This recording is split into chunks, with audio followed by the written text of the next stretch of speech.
ಈ ಚಳಿಗೆ ಬಿಸಿ ಬಿಸಿಯಾಗಿ ಇಂಥ ವೆಜ್ ಸೂಪ್ ಇದ್ದರೆ ಏನು ಸಕ್ಕತ್ತಾಗಿರುತ್ತಲ್ವಾ. ಬನ್ನಿ ಮಾಡುವ. ಈ ವೆಜ್ ಸೂಪ್ ತುಂಬ ಎಲ್ತಿ ಕೂಡ.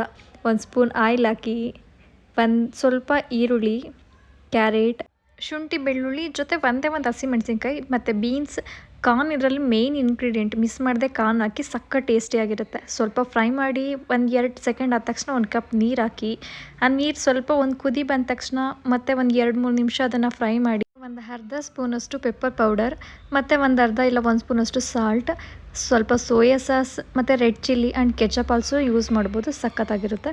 ಒಂದು 2 ನಿಮಿಷ ಹಾಗೆ ಫ್ರೈ ಮಾಡ್ತಾಯಿರಿ. ಅದು ಒಂದು ಕುದಿ ಬಂದ ತಕ್ಷಣ ಅದಕ್ಕೆ 1 ಸ್ಪೂನ್ ಕಾರ್ನ್ಫ್ಲೋರ್ನ ನೀರಲ್ಲಿ ಮಿಕ್ಸ್ ಮಾಡಿ ಆ್ಯಡ್ ಮಾಡಿ, ಅದು ಒಂದು 2-3 ನಿಮಿಷ ಇಡಿ. ಒಂದು ಕುದಿ ಬರುತ್ತೆ. ಚೆನ್ನಾಗಿ ಕುದಿ ಬಂದ ತಕ್ಷಣ ಒಂದು ಅರ್ಧ ನಿಂಬೆಹಣ್ಣ ಸ್ಕ್ವೀಸ್ ಮಾಡಿ ಸ್ಟವ್ ಆಫ್ ಮಾಡಿ, ಅದು ಮಿಕ್ಸ್ ಮಾಡಿ ಟೇಸ್ಟ್ ಮಾಡಿ. ರೆಸ್ಟೋರೆಂಟ್ ಸ್ಟೈಲಲ್ಲಿ ಸಖತ್ತಾಗಿರೋ ವೆಜ್ ಮ್ಯಾಂಚೋ ಸೂಪ್ ರೆಡಿ ಆಗುತ್ತೆ. ಒಂದು ಬೌಲ್ಗೆ ಸರ್ವ್ ಮಾಡ್ಕೊಂಡು ಕುಡಿತಾ ಇದ್ರೆ ಸಖತ್ತಾಗಿರುತ್ತೆ.